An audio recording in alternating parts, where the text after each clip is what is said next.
Buenos días a todos. Un agradecimiento especial aquí al amigo Brian, a la organización, así de en general a todo el grupo, que incluye a Indira, y también un agradecimiento por la presentación a Antonio Barqué y a la doctora Heidi Hidalgo, directora de la carrera de Derecho de la Universidad de Manabí.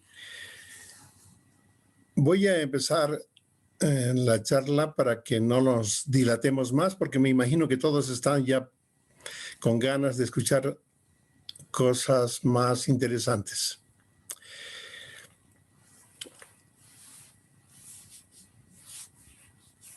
Me imagino yo que esta parte de del currículum y demás presentaciones las darán de alguna forma serán compartidas con todos. Mi tema es la capacidad de ser culpable. Todas las sociedades en un determinado momento, todas las sociedades, todos los países en un determinado momento tienen necesidad de normar las conductas de sus ciudadanos. Y entonces se reúnen y todos han creado un código penal.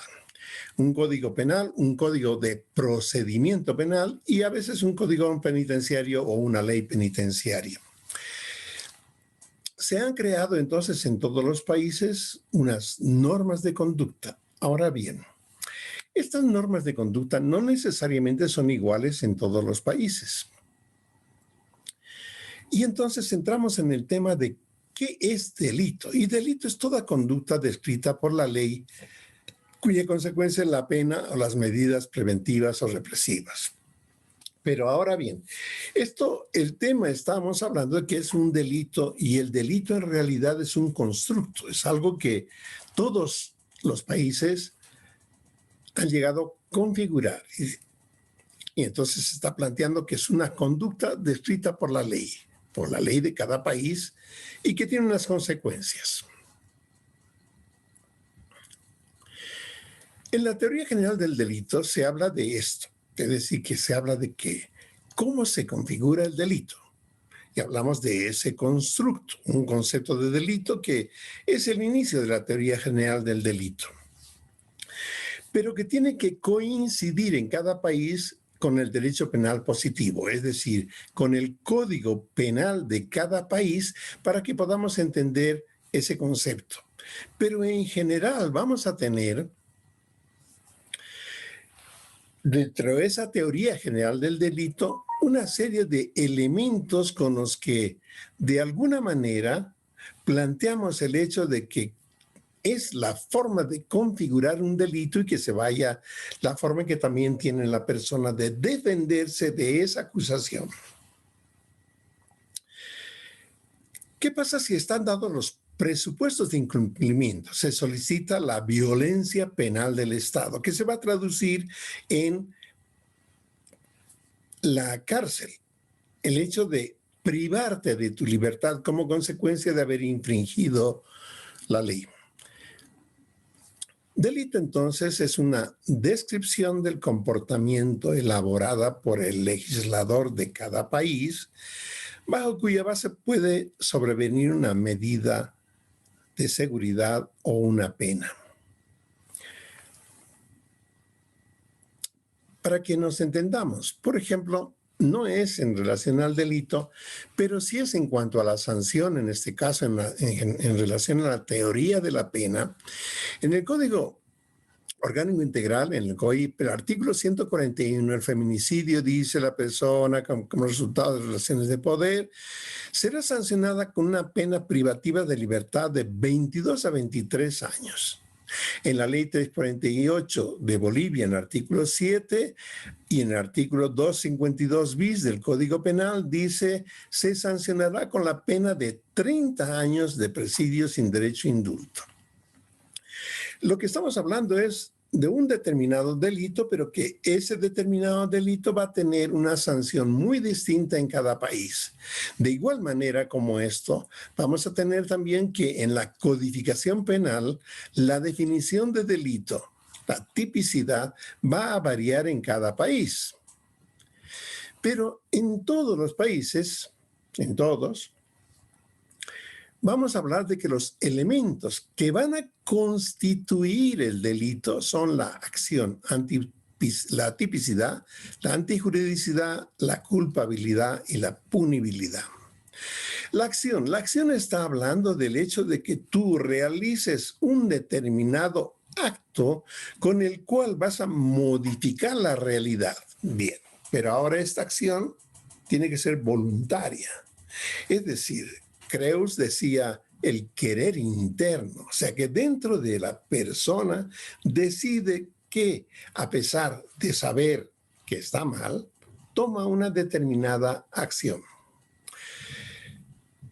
Esta acción va a tener que estar descrita específicamente en el Código Penal.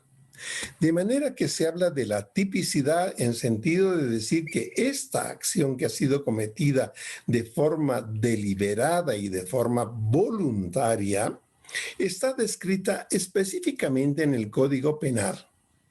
Y por lo tanto se habla de que ha habido una antijuridicidad. Con los elementos del delito tienen una secuencia de cumplimiento y vas avanzando. Por lo tanto, si alguien ha cometido una acción típica y es antijurídica, pues es culpable. Y si es culpable, va a tener que aceptar lo que esté previsto en el código en relación a la privación de libertad o otras sanciones. En un determinado momento en la persona hay una idea para cometer un delito. Lo piensa, pues por molestia, por enfado. La idea empieza a ser un deseo para cometer el delito. Y a partir de ese instante entra en la fase conflictiva, una fase deliberativa. Esa fase en la que todos analizamos qué pasa si yo soy capaz de realizar un delito. ¿Qué pasa como consecuencia de realizar esas actividades delictivas? Y aquí entran una serie de factores. Factores criminógenos repelentes, factores criminógenos impelentes. ¿Ves que voy a ganar mucho dinero? Un impelente. Es que podría descubrirme la policía, es un repelente. La serie de factores repelentes, impelentes, va a hacer que se tome una decisión. En algunos casos, la persona se autoriza internamente a cometer el delito. Una decisión. Hasta aquí,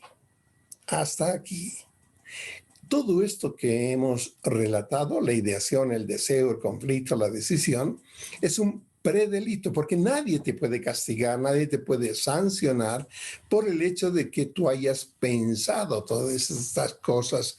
Hasta en algunos casos podría ser el hecho de la preparación del delito, el buscar los elementos, las armas, pero no es punible. Esto es el predelito.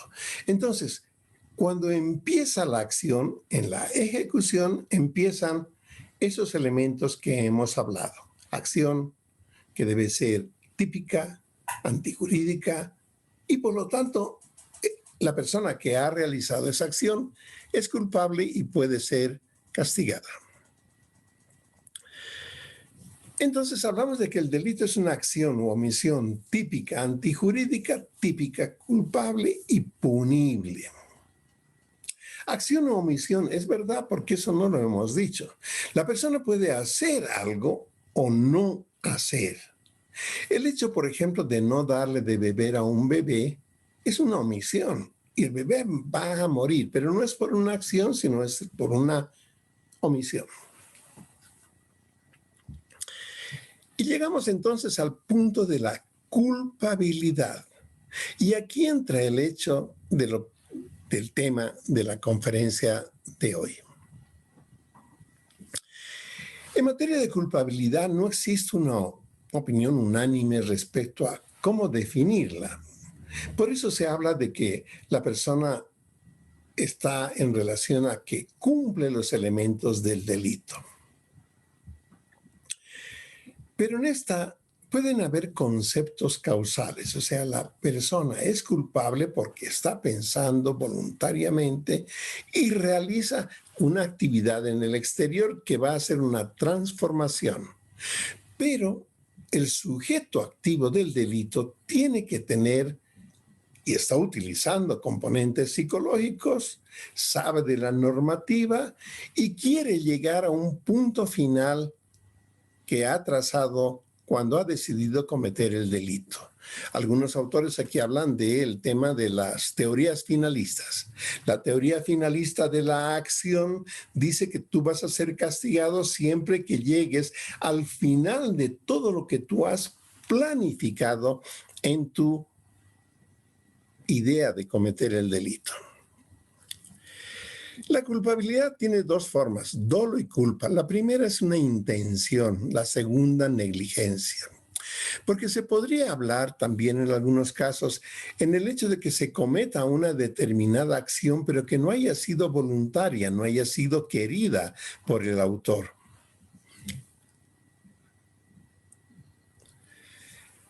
El concepto de imputabilidad a nivel del derecho dice es la aptitud de la persona para responder de los actos que realiza. La aptitud, o sea que si la persona no tiene aptitud, no tendría por qué responder. La culpabilidad incluye elementos que son un componente psicobiológico, o sea, es el pensamiento, la actividad cognitiva y las posibilidades de realizar la acción por parte de tu cuerpo. Entonces son facultades psíquicas y físicas.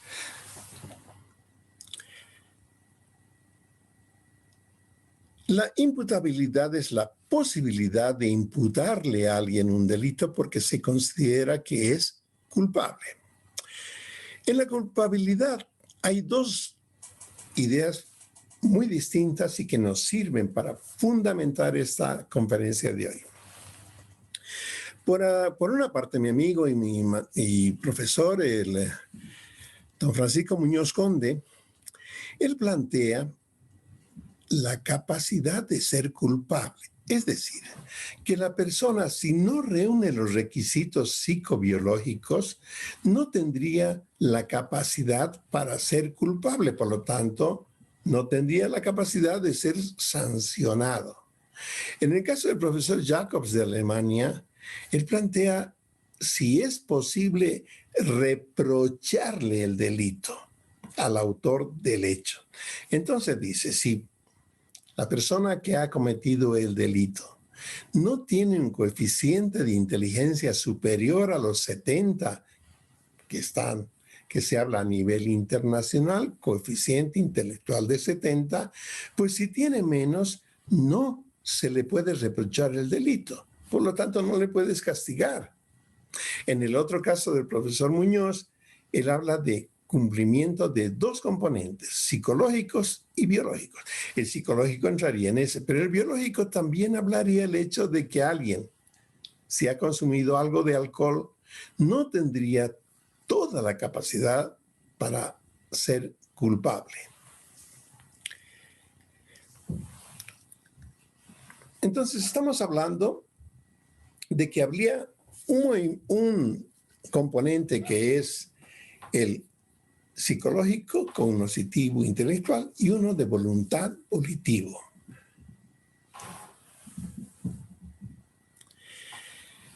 Evidentemente, la fuerza de algo irresistible excluye la acción, claro. Por ejemplo, si hablamos de una neurosis compulsiva que le obliga a robar, lo que comúnmente se llama la cleptomanía, la persona que tiene una compulsión obsesiva a realizar el hurto no tiene una acción voluntaria, no está haciéndolo porque quiere, porque en el interior suyo ha decidido que quiere cometer ese delito. La imprevisibilidad es otra que también va a complicarnos. La causa de legítima defensa, es decir, ha habido una agresión y yo simplemente me he defendido. Pero las facultades psíquicas del autor disminuidas o anuladas causan imputabilidad parcial o total. Eso también está en casi todos los códigos penales. En algunos se especifica mucho más. En el de Bolivia, por ejemplo, se coloca en el artículo 17, dice inimputabilidad.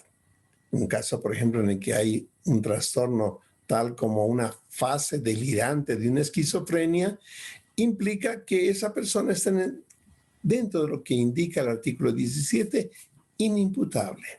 El artículo 18 en Bolivia dice semi-imputable. Cuando esa misma esquizofrenia no está en fase delirante, sino está en tratamiento. Y entonces en algunos momentos puede entrar funcionando en nuestra realidad, pero en otros puede continuar con su actividad delirante. Y una esquizofrenia en una actividad delirante habla de que no está en nuestra realidad. Entonces tendríamos de que el fiscal es el director de la investigación y es el que va a acusar a la persona en relación a unos hechos delictivos. Podría ser que, si conoce eso el fiscal, que ha hecho un informe pericial, una psicóloga de la fiscalía, y dice tiene menos de 70. Por lo tanto, no tiene capacidad para ser culpable, pues tendría que salir en libertad.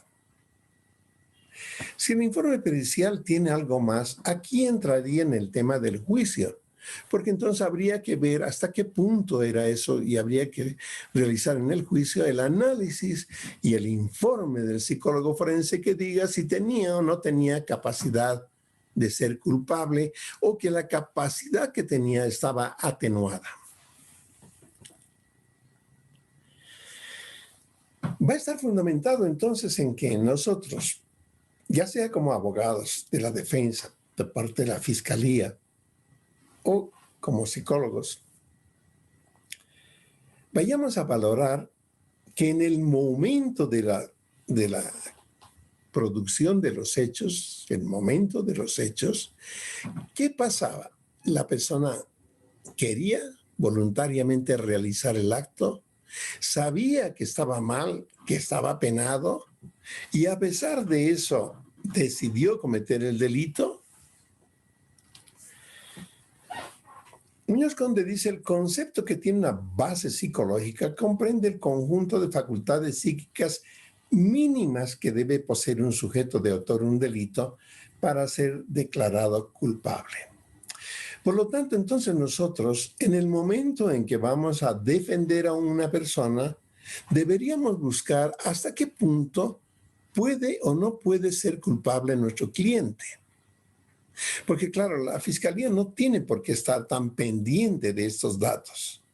En algunos casos es verdad que si se valora que la persona no tiene un coeficiente intelectual suficiente, debería ser una parte del componente de la acusación. Entonces estamos hablando que son dos condiciones fundamentales, que en el momento de la acción el sujeto posea la inteligencia y discernimiento de sus actos y que goce de la libertad de su voluntad. Hay muchas veces que cuando vamos a defender a alguien, nos planteamos trabajar con la teoría del hecho y nada más, pero hay que tomar siempre en cuenta que el camino, en este caso mucho más fácil, es el hecho de ver si tiene o no tiene capacidad para ser culpable, si tiene o no tiene capacidad para asumir una culpa, porque reúne requisitos psicobiológicos.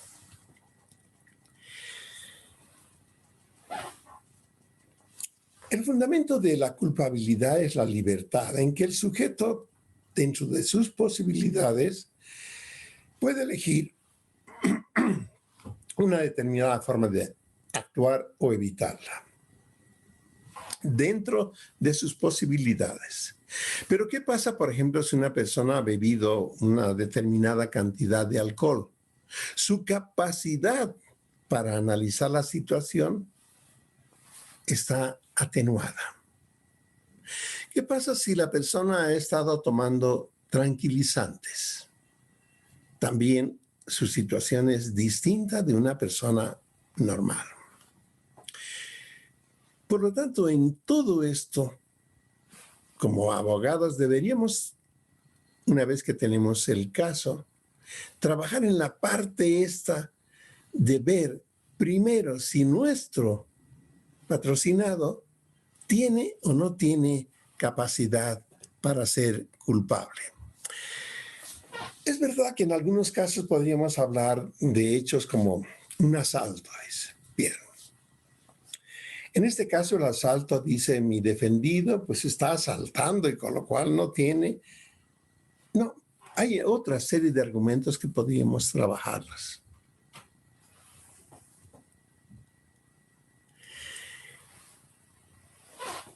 Porque tendremos que analizar dentro de la investigación que el hecho es la expresión material de la conducta plasmada en algo visible. Es algo que ya está cumplido y no puede negarse su existencia.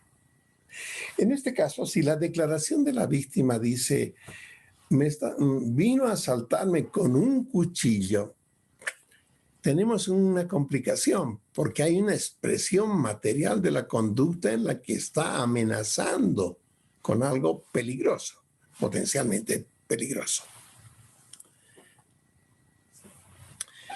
La prueba es la demostración de la verdad de una afirmación, de la existencia de una cosa o de la realidad de un hecho. Pero la prueba implica el hecho de que podamos desvirtuarla también dependiendo a cuál de los dos lados estemos. Porque siempre que hablamos de esto, hablamos casi como si no existiera la defensa. Y entonces nos vamos siempre al análisis desde el punto de vista de la fiscalía. Pero desde el punto de vista de la fiscalía implica que tiene que hacer una investigación, implica que es la que debe probar determinadas cosas para poder acusar a la otra persona. Y tenemos la versión de parte de la defensa que debe hacer también lo posible para demostrar lo contrario.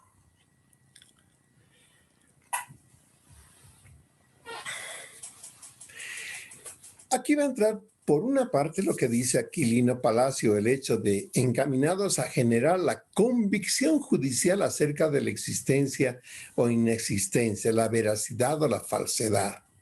Pero esto es de los dos lados, de la fiscalía y de la defensa. El fiscal va a ir a investigar unos determinados hechos. Va a ir con los peritos, dice. Realiza la investigación porque no sabe quién es el autor, por ejemplo, de un asesinato. Una vez que ha hecho la investigación de la escena de hechos y ha hecho una colecta de evidencias y esas evidencias las ha enviado a los laboratorios forenses para que esas evidencias se conviertan en pruebas, cuando ya tiene todos esos datos, va a realizar la acusación. La imputación formal. Esta acusación o imputación formal va a hacer que haya necesidad por parte del autor o del posible autor o del presunto autor, de la persona que ha recibido la acusación o la imputación, de buscar un abogado. Un abogado que lo pague él o que demande al Estado que le provea de un abogado de la defensa. Una vez que tiene el abogado de la defensa, el abogado de la defensa va a compartir los datos de la investigación.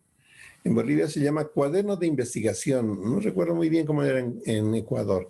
Pero la policía, la fiscalía, con los investigadores, tiene un cuaderno donde ha ido reflejando todos y cada uno de lo que ha realizado en torno a esa investigación de ese caso.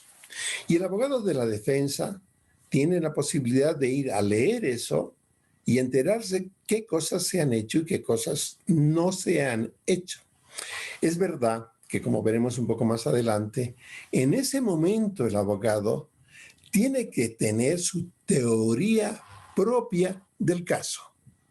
Una teoría en la que debe analizar lo que existe, lo que se ha pedido, y en algunos casos, si la Fiscalía ya ha pedido informes periciales que digan como resultado negro, la defensa necesita ir a buscar informes periciales que digan blanco, que ayuden a su teoría del caso, para que en el juicio oral sean presentados los dos informes periciales, o la cantidad que haya de informes periciales, pero que estamos hablando que la Fiscalía presenta un informe que dice blanco y la defensa tiene que presentar informes que digan negro.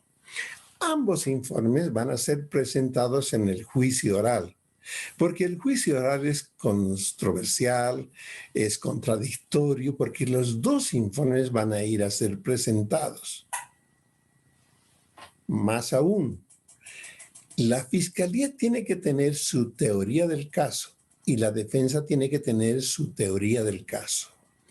Ambos van a ir a plantearle al tribunal de sentencia teorías intentando que sean creíbles y que convenzan al tribunal o al jurado de que mi postura, de que mi teoría es la correcta y es la verdadera y por lo tanto pueda beneficiar a mi patrocinado o a mi cliente. La pericia es una prueba, un método para comprobarlo. Aquí podemos buscar de diversas maneras. Considero que puede ser efectivo el hecho que no tengo un coeficiente de inteligencia suficiente, pues iré a pedir un informe al psicólogo que indique inteligencia. Y si puedo conseguir que tenga menos de 70, he conseguido que no tenga capacidad de ser culpable. Así también puedo pedir informes de medicina, de psiquiatría. ¿Por qué? Porque en un caso en el que hace muchos años al cliente le han diagnosticado una esquizofrenia, me basta. No ha sido confirmada, pero tengo un elemento que dice que ha habido posibilidades de que esa persona tampoco tenga capacidad de culpa.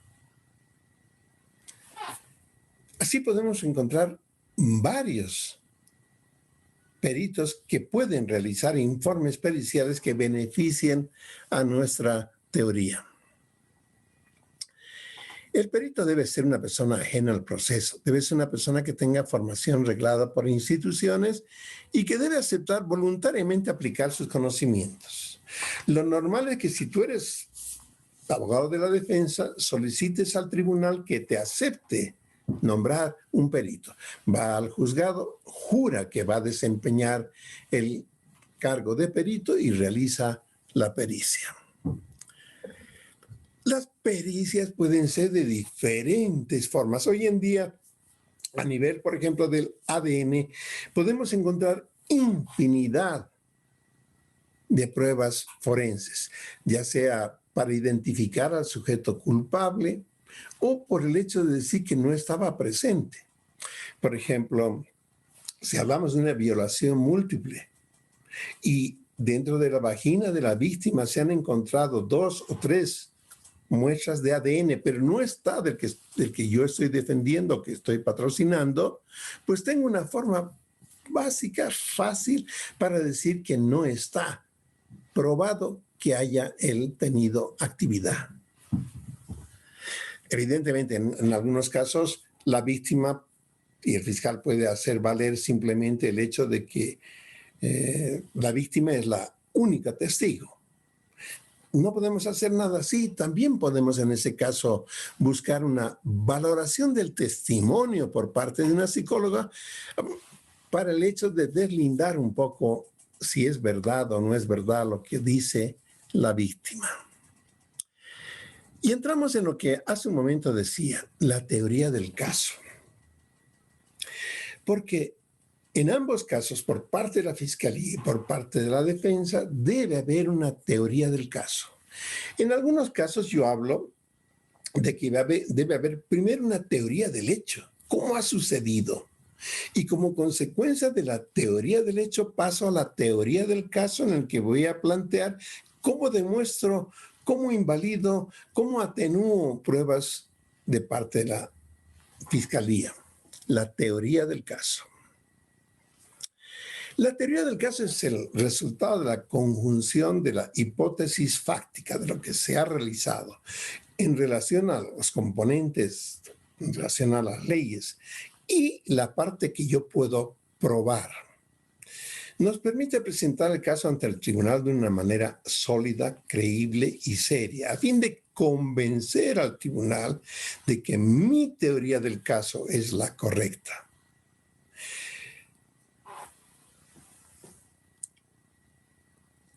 Entonces tenemos que hay unos hechos, una imputación, una investigación, una acusación, una preparación de la defensa y búsqueda de datos probatorios que sostengan la teoría del caso que voy a defender. La teoría del caso debe ser lógica. Lo que no podemos plantear es decir, mire usted, bajó del techo, dice, pero el techo no tiene huecos. ¿Qué lógica tiene? Que sea creíble, sí, que yo cuando cuente los hechos, el tribunal de sentencia crea que podría ser posible. Jurídicamente es suficiente, porque he analizado todos los componentes básicos que me ayudan a probar eso. Flexible, una teoría flexible, porque a veces tengo que meter o añadir o quitar cosas en el desarrollo del juicio oral. La historia que yo voy a contar en el tribunal de sentencia debe ser creíble. Creíble para mí, creíble para todo el tribunal de sentencia. Basada en pruebas que las tengo que utilizar. Todo esto es lo que se va a denominar las técnicas de argumentación jurídica y las técnicas de argumentación forense. Porque a veces el forense que yo voy a llevar y que va a defender el informe que ha presentado, tiene que tener también técnicas de argumentación forense suficientes como para que le crean. Necesitamos averiguar entonces qué ocurrió en nuestra teoría del caso, hecho que conocemos. ¿Por qué ocurrió? Aquí sí podemos utilizar un poco el tema de criminología de lo que habíamos hablado anteriormente, lo que está antes de la acción, toda la parte del iter criminis, porque eso ayuda en algunos casos a convencer algunas partes. ¿Cómo estar seguro? Por los detalles, por los indicios que hemos llevado al laboratorio y que se han convertido en pruebas que demuestran que nuestra teoría es la correcta. Muchas gracias. Espero haber cumplido lo que se me ha pedido en relación a este tema y no sé si estamos con tiempo para realizar y contestar las preguntas.